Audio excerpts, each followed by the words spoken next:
Hey guys, I just watched Blackenstein and I really think this movie is named wrong. I would have named it Franken-Negro. No, seriously. Frankenstein is the name of the scientist, and of course the monster is called Frankenstein's monster. Therefore, in this movie, Frankenstein, if he's Blackenstein, should be played by a black actor, but instead it's a white actor, and the monster is played by a black actor, so the title actually is incorrect. Now, this is kind of your run-of-the-mill blaxploitation horror movie, but there's one actor that stood out. It was like he was trying to get an Oscar off of this movie and didn't quite realize what movie he was in. It was the guy who played the nurse orderly type person who went off on this whole monologue about how he was unable to join the military because of a heart murmur, and so he's going off on this patient who has recently lost their arms and legs in the war, and he's really overacting. The biggest problem with the monologue is that he's bitching to a man who just lost his arms and legs about not being able to enter the military. And I'm sitting here thinking, would you like to switch places with him? I mean, you're lucky that you didn't have to go through or endure what this character is going through. The scientist in this movie that creates the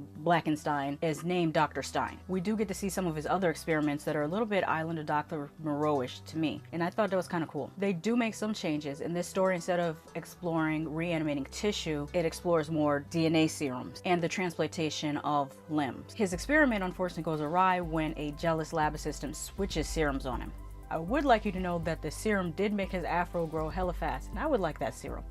I definitely need a bottle of that. I love how so many black horror movies from the 70s come to a complete stop to just have a musical number in the middle of them. And in this one, it was not only just a musical number, but also a comedy number. I appreciate these things. I think we should bring those back in the movie. Another cool thing about this movie is that the monster does not like rapists. He kills 2 or 3 potential attempted rapists during the course of the movie. I thought that was pretty cool. He kills a few other people, and then towards the end of the movie he kidnaps this lady for some reason. I don't know why, when he generally killed everyone else on sight, but he kidnaps her for a while and then kills her later. That didn't make sense, but I guess it made for an interesting plot point. Like I said, for the most part, except for the orderly nurse guy, the acting was pretty good. The plot is pretty thin, but everyone knows the story of Frankenstein's monster, so you didn't need to add too much to that. The ending on this was pretty bad too. I was sitting there watching it like, really? That's how you're gonna end this? Dogs?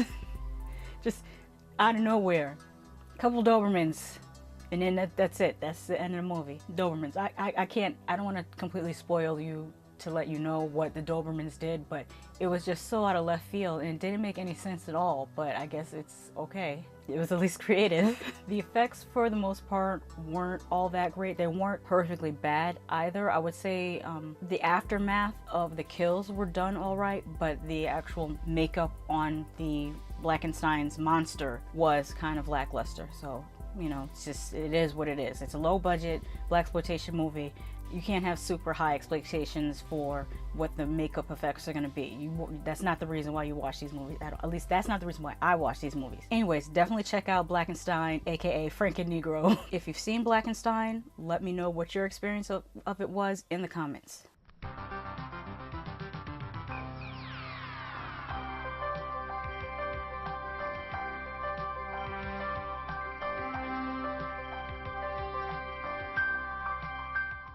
Hey guys, I just watched Dr. Black and Mr. Hyde, which stars Bernie Casey, who I know from Revenge of the Nerds. That's a shame that I know him from Revenge of the Nerds and not from 70s movies, but that was my first experience of seeing him as the leader of the Lambdas that allowed the nerds to have a chapter on whatever fictional campus they were on. In the movie, Bernie Casey plays Dr. Henry Pride, not Dr. Black as the title would have you assume. Rather than me just describe it to you, I'm going to tell you what the plot summary says when you search for this movie. It reads as follows. When a scientist develops a formula to regenerate dying liver cells, it accidentally turns them into an albino vampire with a taste for prostitutes.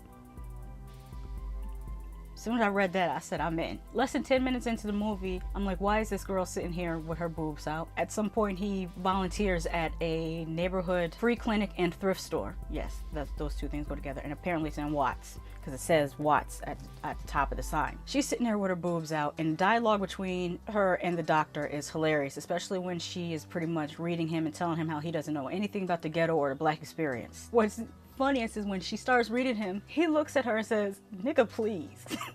I died. I was not expecting that. There's also a pimp named Silky in this movie that's also a junkie. So I'm just letting you know what type of film you're in for. Now, I've seen both the 1931 and the 1941 Dr. Jekyll and Mr. Hyde movie. And I almost forgot that in the original, they pronounced his name Jekyll. It was Dr. Jekyll. And then for some reason over the years, it's now Jekyll. I forget which one it was, either the 1931 or the 1941 version. There's like this shot of a prostitute with her leg swinging back and forth off the bed. And what's funny is in this movie, there's a shot, I think they're in a bar, a couple prostitutes in a bar, and the camera does kind of zoom in on the girl sitting on a bar stool with her legs swinging back and forth. And I thought that was a nice little Easter egg and a callback to the original Dr. Jekyll and Mr. Hyde. This was actually a pretty cool update or updated version as far as the 70s. Now I guess it's not up to date anymore since it's from the 70s, but as compared to the 1931 version, it's up to date, and it's a really good take on the Dr. Jekyll and Mr. Hyde character. The ending was a little Frankenstein meets King Kong-ish for my taste. I wish they would have kept it a little bit more faithful to the original story. The acting was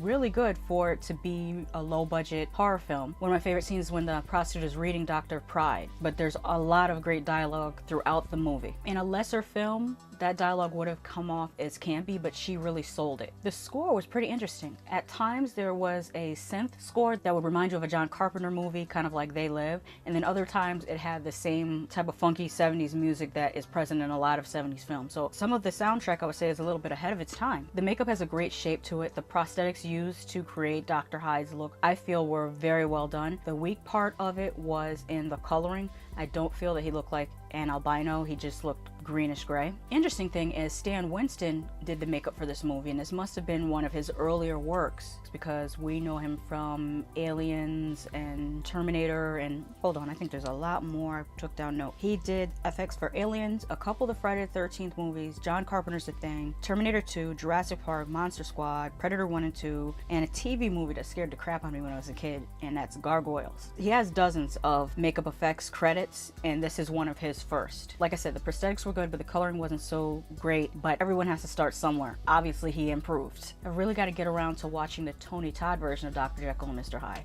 I know there's probably another dozen different versions of Dr. Jekyll and Mr. Hyde, but I'm really only interested in the Tony Todd version. I would definitely check this out if you get the chance. I found it streaming on Roku. Can't remember which channel it was on, but if you do a broad search on Roku, you'll be able to find it. But like I always say, just because I love something doesn't mean you won't hate it. Just because I hate something doesn't mean you won't love it. Have you seen Dr. Black and Mr. Hyde? What did you think about it? Let me know in the comments.